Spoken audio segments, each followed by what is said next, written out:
By proceeding into the video, you are agreeing that you have read the disclaimer.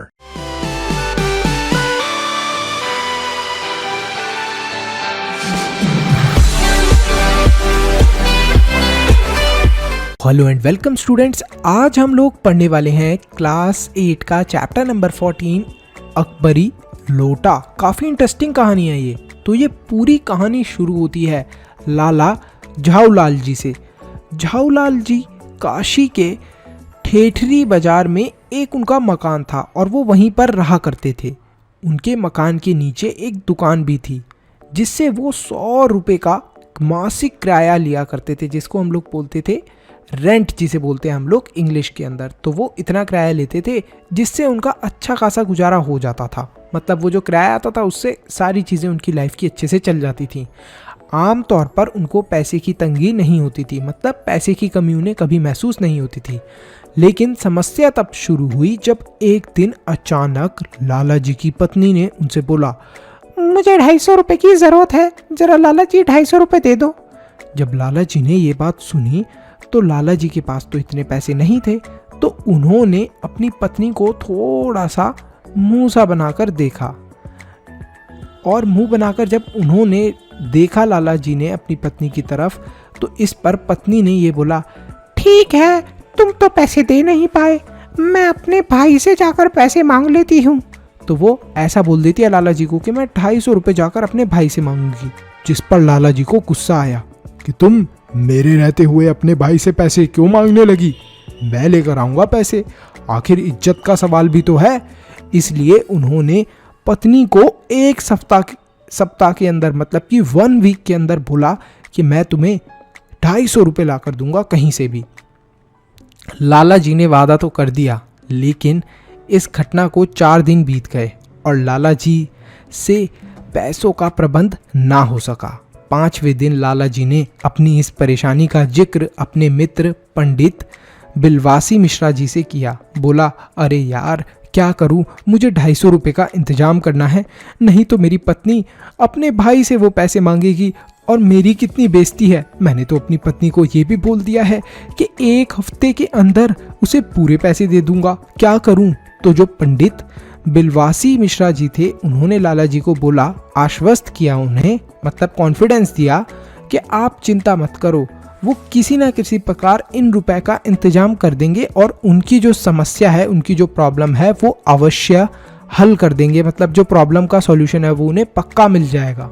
6 दिन बीत गए, अभी भी पैसों का कुछ भी इंतजाम ना हो सका, जिससे लाला जी अत्यधिक परेशान हो गए, बहुत टेंशन के अंदर आ गए। छत पर लाला जी टहलने लगे चिंता के अंदर। अचानक उन्होंने अपनी पत्नी को पीने का पानी लाने के लिए कहा कि सुनती हो भाग्यवान, जरा पानी ला दो। पत्नी भी बेढंगे से लोटे के अंदर पानी लेकर आ गई। पहले के ज़माने में लोग ग्लास के अंदर पानी नहीं पीते थे, लोटे से पीते थे। तो वो लोटा लेकर आए और वो भी बड़ा गंदा सा लोटा था जो लाला जी को बिल्कुल भी पसंद नहीं था। खैर, उन्होंने पत्नी से लोटा लिया और पानी पीने लगे। चिंता में वो लोटा अचानक उनके हाथ से छूट गया। छत के ऊपर से नीचे खड़ा था एक अंग्रेजी अधिकारी और अचानक उसके ऊपर वो लोटा गिरा। वो पहले तो पूरा उस लोटे के अंदर जो पानी था उससे नहा लिया, मतलब वो पूरा पानी उसके ऊपर गिर गया। फिर उसके पैर पर गिरा वो लोटा और उसके पैर के ऊपर चोट आ गई बहुत ज़ोर की, जिससे उसके पैर के अंगूठे के अंदर काफ़ी ज़्यादा चोट आ गई। अंग्रेजी अधिकारी को गुस्सा आया, वो लाल पीला हो गया गुस्से से, गालियां देता हुआ लाला जी के घर में घुसा। अरे कौन था जिसने ये कर दिया? देखो मेरी कितनी चोट लग गई। तो वो अंग्रेजी लैंग्वेज के अंदर और गुस्से में बोलने लगा। ठीक उसी समय जो लाला जी के दोस्त थे पंडित बिलवासी मिश्रा जी, वो वहां पर आए और थोड़ा क्रोधित होने लगे, अंग्रेजी अधिकारी का साथ देने लगे। क्रोधित क्यों होने लगे? उन्होंने ये झूठा गुस्सा दिखाया, मतलब कि वो लाला जी को गुस्से के अंदर डांटने लगे जैसे अंग्रेजी अधिकारी डांट रहा था। उन्होंने आराम से कुर्सी पर बिठाया उस अंग्रेजी अधिकारी को और ऐसे ही झूठा गुस्सा दिखाते रहे। मगर कुछ ही देर के अंदर वो अंग्रेजी अधिकारी के सामने ऐसा नाटक करने लगे कि है ना, अरे वो जो लोटा था वो ज़रा मुझे दे दो, मुझे लोटे की बहुत ज़्यादा ज़रूरत है। तो वो ऐसा क्यों बोल रहे थे, लोटा लेने के लिए क्यों बोल रहे थे, पता नहीं, अभी आगे पता चलेगा। तो वो अंग्रेजी अधिकारी के सामने नाटक करने लगे कि उन्हें वो लोटा खरीदना है और बहुत ज़्यादा उतावला मतलब कि एक्साइटेड दिखने लगे कि अरे अरे जल्दी लाओ जल्दी लाओ। जैसे हमें चॉकलेट या फिर कुछ खाने पीने की चीज़ जब घर पे आ रही होती है तब हमें एक्साइटमेंट होती है, ऐसे ही वो एक्साइटेड हो रहे थे।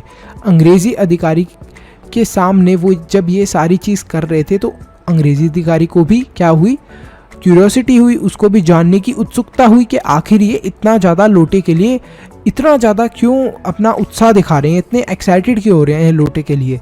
तो अंग्रेजी अधिकारी को उन्होंने ये बताया कि ये जो लोटा है ये बहुत महान है, ये लोटा अकबर का लोटा है और बहुत ही अच्छा है। ये गुणगान गाने लगे वो इस लोटे के, और उन्होंने ये भी बताया कि ये लोटा जो है ये बेशकीमती है, मूल्यवान है। लोटे की इतनी सारी प्रशंसा सुनकर अंग्रेजी अधिकारी भी लोटे के लालच में आ उठा। उसे लगा क्यों ना मैं ही इस लोटे को ले लूं। बस इसका फ़ायदा तुरंत पंडित बिलवासी मिश्रा जी ने उठा लिया और उन्होंने रुपए की बाजी लगाना शुरू कर दिया। अब बाजी किसे बोलते हैं, जैसे आप एक दुकान के ऊपर गए, अब आप जब उस दुकान के ऊपर गए तो आपने एक चॉकलेट देखी, उस दुकानदार के पास बस एक ही चॉकलेट है, तो आपके साथ ही एक और बच्चा आ गया, उसने बोला कि भैया इस चॉकलेट के मैं 12 रुपीज़ दूंगा अगर ये 10 रुपीज़ की है। तो आपने बोला मैं तो सिर्फ 10 ही दे सकता हूँ। तीसरा बच्चा आ गया, उसने बोला मैं 20 रुपीज़ दूंगा अगर ये लास्ट चॉकलेट है तो मुझे दे दो।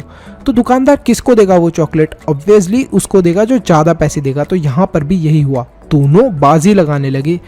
तो बिलवासी मिश्रा जी ने शुरू करा 250 रुपये से और 250 रुपये की आखिरी अपनी बाजी लगा दी। बोला कि है ना मैं 250 रुपये ही दे सकता हूँ, और ऐसा मुंह बना लिया जैसे कि उनके पास और ज़्यादा पैसे नहीं हैं और बहुत ज़्यादा उन्हें दुख हो रहा है कि उनके हाथ से ये लोटा निकल गया।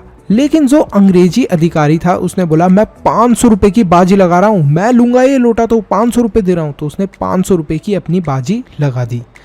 पंडित जी ने होशियारी से अपनी लाचारी दिखाते हुए अंग्रेजी अधिकारी से कहा कि उनके पास सिर्फ 250 रुपये ही हैं, इसलिए अधिक दाम चुकाने के कारण वो उस लोटे को ले लें। मतलब कि अधिक दाम किसने चुकाया था, अंग्रेजी अधिकारी ने, तो ये लोटा उन्हीं का हुआ। तो अंग्रेजी अधिकारी ने लाला से उस लोटे को खुशी खुशी खरीद लिया और साथ में ये भी बताया कि वो अपने पड़ोसी मेजर डगलस को ले जाकर ये लोटा दिखाएगा। तो अंग्रेजी अधिकारी ने बोला कि मैं ये जो लोटा लेता हूँ 500 रुपये में, और ये जो लोटा है ये मैं अपने मेजर दोस्त जो मेरा पड़ोसी है डगलस उसको जाकर दिखाऊंगा, उसके पास भी जहांगीरी अंडा है। तो ज़रूर मेजर डगलस को भी किसी ने चूना लगाया था, बेवकूफ़ बनाया था, उनके पास भी एक जहांगीरी अंडा था। तो अब ये बोल रहा है कि मेरे पास अब लोटा आ गया, वो भी अकबर का, जिसकी भी वो बहुत ज़्यादा तारीफ़ कर रहा था। अंग्रेज के जाने के बाद पंडित जी ने लाला जी को पैसे दिए और पंडित जी बहुत ज़्यादा प्रसन्न हुए इस चीज़ से। उन्होंने पंडित जी के बहुत बहुत धन्यवाद दिया। जब लाला जी ने पंडित जी से 250 रुपये के बारे में पूछा तो उन्होंने बोला कि वो ईश्वर ही जाने, और ये कहकर वो अपने घर चले गए। रात में पंडित जी पत्नी की संदूक में जो भी उनके पास पैसे थे, जो उनकी मित्र ने मदद करी थी, मतलब जो पंडित जी ने मदद करी थी, उनके जितने पैसे दिए थे वो अपनी पत्नी की संदूक में रख दिए और 250 रुपये रख कर वो चैन की नींद सो गए। तो यहीं पर हमारा ये चैप्टर ख़त्म होता है। तो मैं आपसे फटाफट एक क्वेश्चन पूछना चाहता हूँ, देखता हूँ कितने बच्चे आंसर कर पाते हैं कि जो अंग्रेजी अधिकारी था, जो उसका दोस्त था मेजर डगलस, उसके पास कौन सा अंडा था, किसका अंडा था, फटाफट बता दो कमेंट सेक्शन के अंदर कौन सा अंडा था। तो यहीं पर हमारा ये चैप्टर ख़त्म होता है। तो अगर आपने इस वीडियो को यहाँ तक देख लिया है तो फटाफट लाइक करो, चैनल को सब्सक्राइब करो और कमेंट करो अपना बेस्ट पार्ट। इसी के साथ साथ वीडियो को शेयर करना मत भूलना। एक इम्पॉर्टेंट अनाउंसमेंट, अगर आप लोग चाहते हो कि हम लोग फ्यूचर में इसी तरीके से और भी वीडियोस बनाते रहें तो आप हमारे चैनल के मेंबर बन के हमें सपोर्ट कर सकते हो। अब मेंबर कैसे बनना है, सब्सक्राइब के साथ में जो ज्वाइन बटन है उस पर क्लिक करें और हमारे चैनल के मेंबर बन जाए। तो आप हमें सपोर्ट कर रहे हैं डायरेक्टली कि हम आगे फ्यूचर में ऐसे ही वीडियोस लाते रहें। तो thank you so much for watching this video. Stay happy, stay healthy, मनुष्य ज्ञान लेते रहो। Bye bye till then, see you in the next video.